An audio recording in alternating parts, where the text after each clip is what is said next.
We're still on schedule. Perfect. We are recording. All right. Meeting norms. If you have a question, you can put it in the chat, but I have a lot of tabs open. So if I don't see you in the chat, please feel free to unmute and interrupt me. I will do my best to give you what you need in this session so that you could implement this intervention, because I think it's a really cool, effective one. So don't be shy about that. And then remember to sign in if anybody's just joining us. The link is pinned in the chat. Let's dive in. Okay. So we're going to talk about why this works. So as I said, my name's Stevie Gonzales, and this spring I conducted a quantitative 2-group study to determine whether individual goal setting, when paired with a self-assessment, could increase self-efficacy among at-risk secondary students in ELA, and it worked. So in simple terms, the intervention, the mini unit, made some of my students believe in their own capabilities in my English class more. I've been an educator for 5 years, and for all 5 of those years, I've worked at North Salinas High School, and I teach sophomore English, but I'm also the yearbook advisor. And that means that I have many students in my classes for multiple years as an elective teacher. What I've noticed is that a troubling amount of those students disappear before graduation. And we've all seen that. Attrition rates are on the rise in California. But students who hang out in my classroom during lunch, who talk to me about stuff, and who have a peer friend group and seem otherwise engaged are dropping out. And I always assumed that dropouts were students who flunked out, or they were antisocial, they're disengaged. So it blew my mind when students who were passing my class and whom I enjoyed talking to were disappearing before I got to see them walk across that stage. So from the first day parents enroll their littles in kindergarten, the ultimate goal is a high school graduation and diploma. Imagine if you've invested 10 years or more in that and you drop out just before the finish line. It's crazy. So when I first started preparing for my master's thesis, I wanted to see if I could do something to impact attrition rates for secondary students, high school students, who were considered specifically at risk. There's a bunch of indicators that are used to flag students as at risk of not graduating. And most of us teach at Title I schools, where over 80% of our students are English language learners or late reclassifying English proficient. And so we have many students that fit that category, whether it's because of language proficiency or stable, consistent housing situations, exposure to drugs or alcohol, or instances of on-campus violence, and even elevated learning needs. All of those indicators can cause a student to be identified as at risk. So I decided to focus on self-efficacy for my dependent variable. And my initial idea was to focus on rubrics to help with achievement, because most educators think that achievement is the best way to increase likelihood of graduation. But as I said, plenty of students who had passed my class were dropping out. So what I really wanted to do was impact whether my students believed in their own capabilities, whether they believe that they could be successful in my classroom. And that's exactly what self-efficacy is. So what I learned is that self-efficacy has a mutually reciprocal relationship with motivation and academic achievement. And basically, if we can make students believe in themselves, then they'll be more motivated to try and be engaged. And in turn, they'll have more academic success, obviously. So these indicators all contribute to whether or not a student's going to be successful and graduate. But self-efficacy is the only one of those indicators that is intrinsic to the student themselves, meaning that they take their self-efficacy or their belief in their capabilities with them from teacher to teacher, class to class, grade to grade. Whether or not a student believes they can be successful is transferable, which is why it's so important and the best way to maximize our impact on attrition. So my intervention was designed to increase and amplify positive mastery experiences. I wanted to create these situations where students perceive themselves as successful, because research shows this is a key way to impact self-efficacy. My idea for an intervention was to train students on goal setting and self-assessment, which is what I'm going to teach you how to do today. And this strategy was super engaging because although students were required to focus on literacy and communication in my class, they were still ultimately determining where they'd prefer to center their energy. So they were deciding what goal would most benefit their understanding or their success or their grade. And they get to choose their own goal. They get to measure their own success, and they don't even need to achieve the goal to have a positive mastery experience. They just need to understand and appreciate their progress. And it worked. At-risk secondary students in my treatment group showed increased self-efficacy, a statistically significant increase with a high effect size. So I believe this worked so well for at-risk students because their personal history shows a deficit in mastery experiences. They've been shown their whole educational career that they are unsuccessful or they're incapable in academics, and they see this over and over again. So this is the juice they really need to rev up their performance. That deficit creates an opportunity. It's like a cup that we can fill up for them.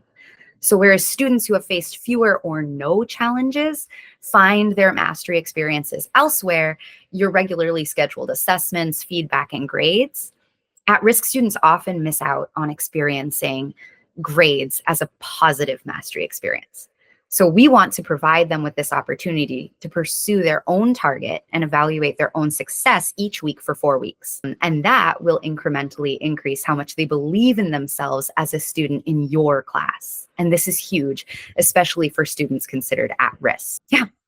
Okay. That's my big long spiel. Checking that we're still on pace. We're way on pace. I wanted to do a quick waterfall so that people can like actually type and engage with each other. So if you remember waterfalls from when we were fully remote, I want you to think about your answer before you actually hit send. So you're going to think about it, type it in, and we'll all type it in together. But the question is, what ways do you already create positive mastery experiences for your students in your classroom? Because as educators, we're all doing that all the time. So I just wanted to celebrate the ways that we're doing that. Think about it and type it in. Somebody already hit send, and that's cool. I'm going to give us like 10 more seconds. I'm going to make them pretty long seconds so that people have time to think. We've got 6 more seconds to think about that. We've got like 5 more seconds. 4, 3, 2, 1, and waterfall. Everybody can hit send. Yay! So satisfying. These are all amazing. So the first one we had was constant praise. We've got like 3 public speaking rubric on 1 doc so students can see their growth. That's amazing. We've got constant validation and appreciation. Yes. We've got practice tests, huge. We've got finding and highlighting positive feedback, which is amazing. Students choosing their content. Student choice is definitely an element of that. That's great. Positive reinforcement, praise, celebrations, greet them with a smile. All of these things are creating positive experiences for our students all the time. So that's awesome. Thank you, thank you, thank you for typing those in. Okay, I am going to go over now materials. So what do you need to set this up? Okay, and I've got 3 days worth of slideshows that I want to share with you.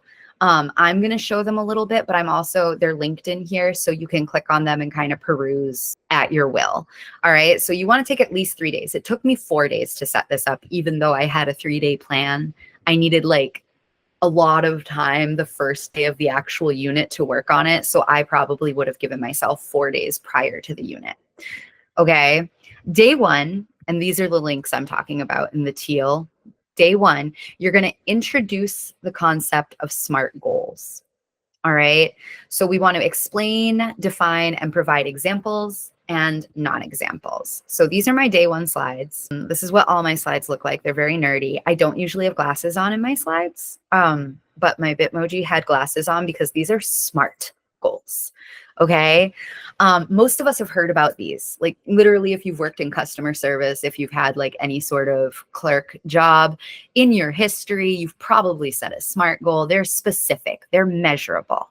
They're attainable, they're relevant, they're time bound. This is a professional development class, so I'm not going to go over that a ton with you, but your students don't understand any of that and why it's important, why this is going to make their goals more accessible to them, right? This is going to set them up for success when they're setting a goal. And so you really have to explain each of those things and why they're important to the process. So I've got a slide about that. And these slides cascade, but I'm just clicking through to show you. Yell at me in the chat if anybody can't see the slides, but I should have this whole window set up for you. The SMART goal example that I gave them was, I will read 3 paragraphs aloud from the novel with correct English and Igbo pronunciations, because we were reading Things Fall Apart when I did this unit, during class by the end of the week. And you begin to see that this is like a supplemental mini unit, right? I'm doing it in tandem with my regularly scheduled curriculum. It's not like its own unit. And then I have a smart board in my room. Most of us have smart boards, view board, you know, and so you can check these off. And I would do that with the students, like, where in here do we see specific, and help them find it and then check it off, right? Attainable, timely, measurable, relevant. Then I have one that has a question mark. So that's an indicator that this is a non-example. I will share a prediction about the novel with consideration to what is realistic for each character. And I wanted to make sure my non-example sounded really good. Like, most students are like, yeah, that looks like a SMART goal for sure, but it's not timely, right? We can see it's not time bound in any way. Is it attainable? It is attainable, but it's not super measurable. Like, how are you going to demonstrate that you did this? Do you write it down? Do you raise your hand? You know, there's like some questions we've got here. It's definitely specific and it's definitely relevant. And so you help them kind of walk through that process. That's what this whole thing's about. Examples, non-examples. We fix it together. There's a few ways you can do it. I did it like this so that I could really show you guys how it is too. But you could do it on the view board with like actual editing, live editing. I've got a couple more of those examples. I won't read through them. So like you see, we've got this one and then we've got a fix. And then I go over these ideas of like skill, task, content, support, and timeline. And the reason I go over those is because the first day I want to briefly introduce this sentence frame, which is our SMART goal frame that they're going to be practicing with the rest of this week and using for the whole mini unit, right?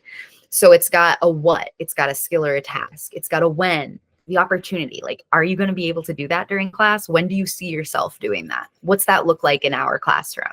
A how, which is any supports you need, like with Miss MG's help, by asking her a few questions, by getting this many hints. Maybe it's a sentence frame, right? And going over that with them. And then do, when's the timeline? And then I've got just one more where it actually has the what, when, how, and do written underneath, so they can see that sentence frame and how it would work. And you can see in the first one, I've got like from, with, and in the second one, I've got like from, in, with, by, because we want to make sure we're really supporting our students, especially our English language learners and anyone with language proficiency or elevated needs, how to adapt a sentence frame. Because SMART goals are complicated and this isn't going to work perfectly. It doesn't fit like a glove all the time. And we're targeting those at-risk students. So the supports in the setup and throughout the mini unit are critical. This has to feel like a positive mastery experience for your students if they are to have increased self-efficacy. Okay, I'm going to go back here. Day 2 is practice rewriting wishes and wants as SMART goals. Make sure to explain why this is important. So I'm on those day 2 slides now. I'm going to show you those. You can click through them at your own pace. You could see that that wasn't going to take 55 minutes, probably what we just did. So I would be able to do something else in each of these classes, but this is just part of the front loading. Okay, so we've got SMART goals. We're going to review it. This would cascade in so you can call on people, see what they remember. Same with the skill, task, content, support, and timeline. We review how this works. We talk about it. It's like a discussion. You can call on individual students to explain it. And then we look at what's a wish or a want, right? So I wish I could do a kickflip like my older cousin. This has nothing to do with academics because we want it to be culturally relevant. Again, these are all strategies that are designed to draw in your at-risk students, right? So how are you going to write a wish like this? This is just a wish. How are you going to make it a SMART goal? How are we going to make it specific, measurable, attainable, relevant, time-bound? So you give them, I have chops, like I have like little papers, and you give them this frame, and then they write it in. And I usually have them work in partners or small groups for the first one. And I matriculate through the classroom, circulate to try to like help them out. I set a timer to make this really like, you know, we only have like 1 minute or 90 seconds to turn this into a SMART goal. And then we talk about it. How did it come out? We write it on the viewboard, right? We write it into the actual sentence frame. We cross out from and in if it didn't work. Right? So I will be able to do a kickflip as good of my cousin at the skate park. So I've got to change this to at when, oh, sorry. Yeah, at the skate park. The skate park goes in like when and where is kind of the opportunity with maybe I need help from my cousin. Maybe I need coaching from my cousin. Maybe I'm going to make sure I wear pads because I know I'm going to fall a lot. So I need protective gear. And then instead of during class this week, we're going to cross that out and we're going to put like by the end of the month or by, you know, my cousin's birthday or like some time frame that we understand. And the kids get really engaged in like how to make this sound legit. Here's just another example. And so you do it again, right? And still not academic. And then you do it one more time and you make it a little academic. This one is very specifically grounded in literature, literacy, analysis, right? We're talking about inferences, but you could adapt it to be anything, right? So your third example, when you actually are front loading this, if you're a math teacher, you want it to be kind of mathy. We're like segueing into the academics. If you're a science teacher, make it sciencey. If you're a Spanish, Japanese teacher, make it languagey. Whatever you could imagine a wish for your class to be successful in your classes, that's what you're going to put. And then you go over that as well as a class. And that's the second day. So you've got 2 days of front loading now. We've got to do a third day. And that's when you explain and define self-assessment. I'm just going to peek over to chat because I've been ignoring you. Okay, nobody's asked me a question. Cool. Day 3, explain and define self-assessment. Introduce the individual goal tracker and the model and model proper use of that. I just realized I didn't share these documents with you, so I'll make sure that I share those in chat so that you have them, but you'll see pictures of them in here. Okay, so we're on third day. Day 3. Today we're going to learn about self-assessment. All right, we review again. We review again. We even review this guy. Right? Remember these people and they wanted to justify their inferences using academic language? We're going to write that on their individual goal tracker. So the individual goal tracker has 4 weeks on it. This is what 1 week looks like. Okay? Week 1, you write in the goal at the top. Then it's got like Monday assessment, Tuesday, Wednesday, Thursday. It's got space for notes and all of those. All of this is required. I'm going to check it every day. You're going to get a stamp at the end if you completed it, and I'm going to grade you on whether or not you got a stamp. The stamp is not contingent on whether or not you meet the goal. The stamp and the grade are contingent on how well and thoroughly you track your progress. That's it. That's all you have to do to get the grade. Okay? So their goal is I will use academic language when I state my inferences for things fall apart by using our word bank and sentence frames in class this week. It's got a skill or a task. It's got an opportunity to accomplish this. It's got supports built into it that I think are going to help me accomplish this, and it's time bound. It's a SMART goal. All right. And then I show them the rubric, which I'll also link you the rubric so that you've got everything you need. I'm sorry, I forgot to do that. And this is what the rubric looks like. They might color themselves orange. I give them the option because some of my kids love coloring those little boxes in. And some of my students are like, you want me to walk across the room and get a colored pencil out of the bin? I don't think so. So they can write no progress, but they have to write something in there. Okay. So like no progress means you didn't do anything to get to the goal. Okay. Yellow is approaching completion. First little baby steps. Maybe you made a plan. Maybe you tried and failed. That's fine. That's yellow. We're getting there. Blue is nearly complete. You're like so close. You can taste it. but you're not going to call it complete yet. You didn't achieve the SMART goal yet. Okay. This is also a totally acceptable place to finish, right? If you end the week on Friday in blue, nobody's mad at you. You know what that means? That means you're going green next week. You have the opportunity to roll these goals over. And then goal achieved, you get to go green. People get very excited about going green. I very much encourage a marker or a colored pencil. I will walk it over to you. You don't have to go to the bin for the green marker. Okay. And then you show them exactly what it looks like to fill this in. Again, this would cascade in beautifully so I could show them one at a time. I'm not going to bore you with that. Today I did this. This day I asked Miss MG, and you can see I give them really specific examples. I model this out. Like, this is what I would write down if I'm going to get that stamp. You can't just color the colors in. You can't just say NA or like didn't do it. You've got to really think about what you did and what you could do next time. That's what the notes section is for. What did you actually do or not do, which is fine. And what are you going to do tomorrow? All right. And then Friday's got a bigger space because this is your reflection and your next steps, which are like, I'm ready for a new goal, or I'm going to roll this goal over and try it again, same or different. Maybe you're going to tweak it, right? Does this sound like what we do in our PLCs? Because it is. That's like, they're doing the thing. Okay. And then I just have another example. This person did get to green. The previous example didn't. I would walk through that painstakingly. We would celebrate when they saw they got to the green. We would look at how they got to the green and think about it, right? And then they know that they can roll the goal over. Then, and this is where you might get into a day 4. I thought I could do all of this and not have a day 4, but this might be your day 4, or it might be end of class day 3. Give them wishes and wants that relate to your current class. It's like you're giving them a little jump off point. Some of them don't need this, right? But some of them need to see, what the heck are you talking about, right? Especially those at-risk students. Maybe they weren't paying attention the whole time. Okay. Maybe the language didn't hit right with all the supports and everything you tried. It still wasn't quite there.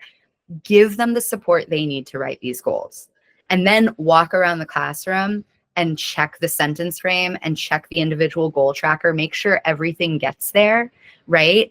And this is why it took me to day 4. I would not let this go until every single person had a goal and that goal was approved by me. I put my initials on it, right? This is serious business.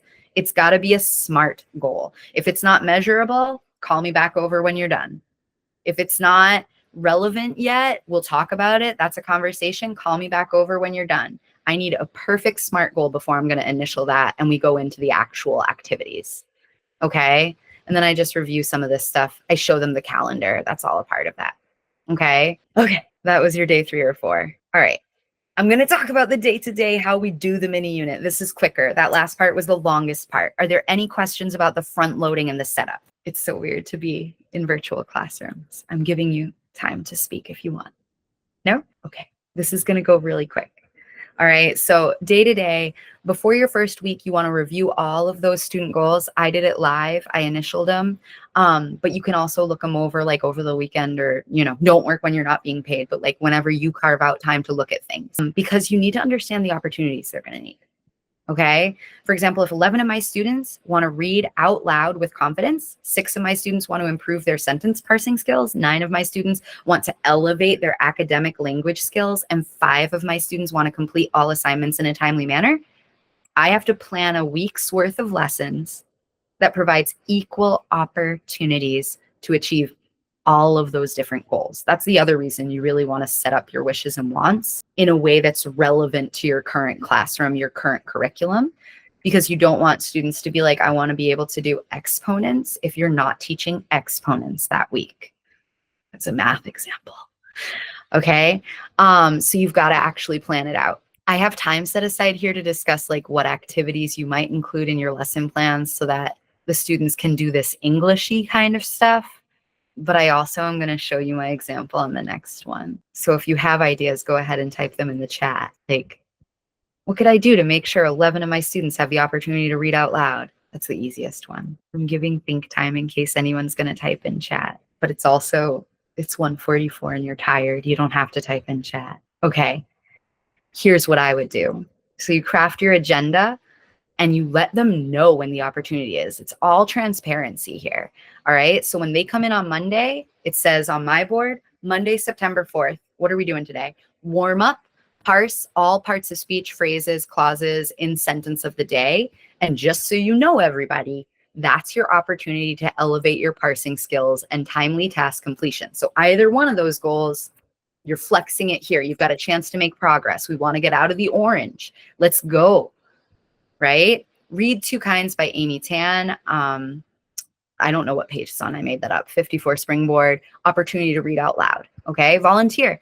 Get that hand up there. Volunteer to read out loud. If you're supposed to read out loud 3 times this week, I'm telling you right now, there's not going to be too many more than 3 times. So you want to try to get it in there. Write a paragraph about a time you disagreed with your parents about your after-school priorities. This is an opportunity to use academic language and to have timely task completion. So I'm making sure that they've got that opportunity again. And then I'm going to give them an exit ticket, complete your individual goal tracker for the day. That's going to be my exit ticket every day for all 4 weeks, right? You've got the opportunity for timely task completion right here. Okay. And so you're going to give them at least 10 minutes, I would say, like the first day, but you can cut that down maybe as you go, because you want to be able to walk around and make sure they're doing it. You want the buy-in. You want to give that positive reinforcement. Ah, look at you. You're in the yellow already. If they're orange, you want to give them encouragement. No worries. There's so many of us are in the orange. Let's think about what we could do tomorrow, right? You want to really hit those kids that are in the orange so they know that you see them, that they're doing the tracker and they already made progress. Like, you're going to get a stamp if your Monday's filled in beautiful, right? Let's just think about what we can do tomorrow. So that's what the day-to-day looks like. Okay, look at us. I got 3 minutes to explain this, and then I'm going to give you your full time to work on this. Okay, I'm going to have you make a copy of these slides. I'm going to put it in the chat just in case people don't have the slides open. So patience. I'm going to copy that link. Done. I'm going to go into the other window. I'm sure I can find the other window. Look, there you are. Copy these. Okay. So you're going to make a copy of these slides, and you'll notice they're wishes and wants. And I put blanks. You're going to delete the blanks, and you're just going to adapt it for your classroom, right? Could be any time of year, but type in stuff that you're like, if my student made a goal about this, I could work an opportunity for that into my lesson. Remember that your wishes and wants don't have to be smart. You're not being smart. They're going to be smart. You're giving them a little platform to jump off of. You're giving them an idea, right? Here's an idea for a SMART goal.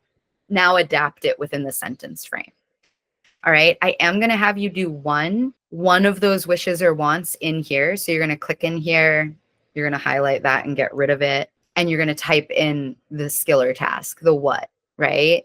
You can change this as much as you want, but you want to get that in there just to show yourself, okay, I understand what the students would have to do. And it makes you have to work with the sentence frame in a way that sets you as the teacher up for success. So that's your second task. Your first is to type in some wishes and wants. If you can't get 5 out, we'll live. And then to adapt one of them on this slide.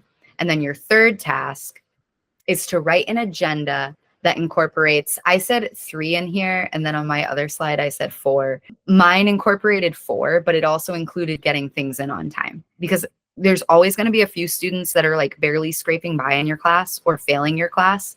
And a great goal for them is to just do the work.